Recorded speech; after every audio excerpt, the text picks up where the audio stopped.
Okay, you guys, so on Friday, you did a POGL, that activity with your small group, and you guys made a rule for deciding whether a compound was covalent or ionic.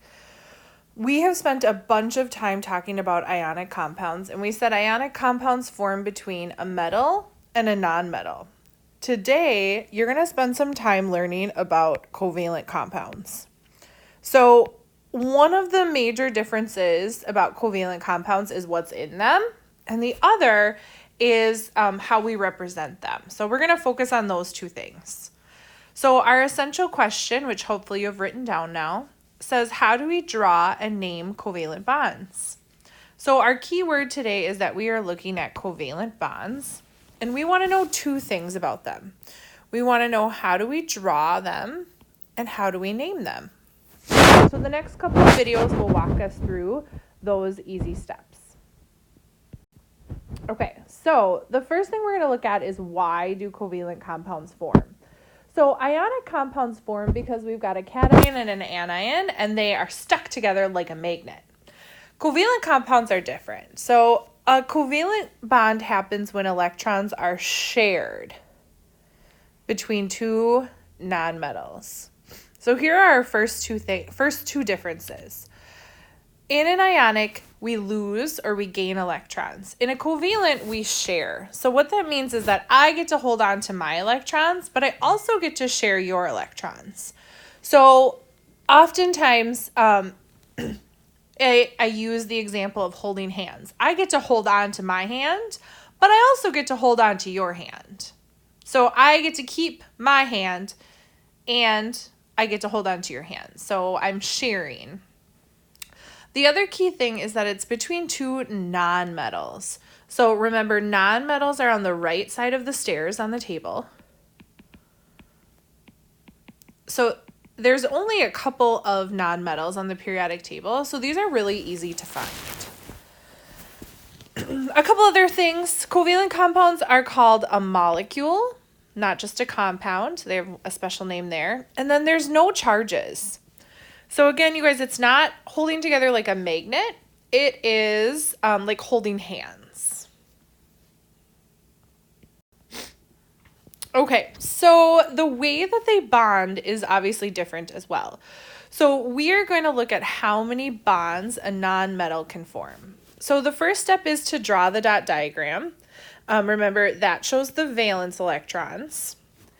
And then any unpaired or lone electrons can form a bond. So an unpaired or lone electron is an electron without a partner. So this is where it's going to be really important to draw our dot diagrams correctly. So if you have not already, pull out your periodic tables.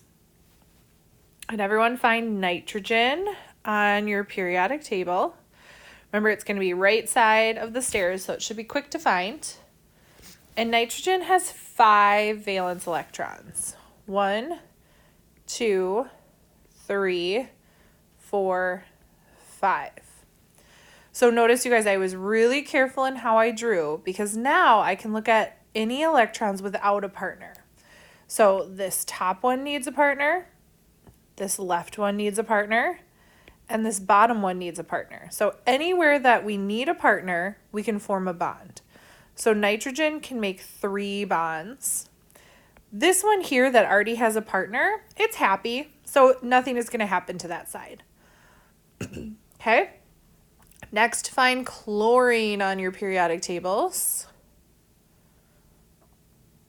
Chlorine has 7 valence electrons. 1, 2, 3, 4, 5, 6, 7.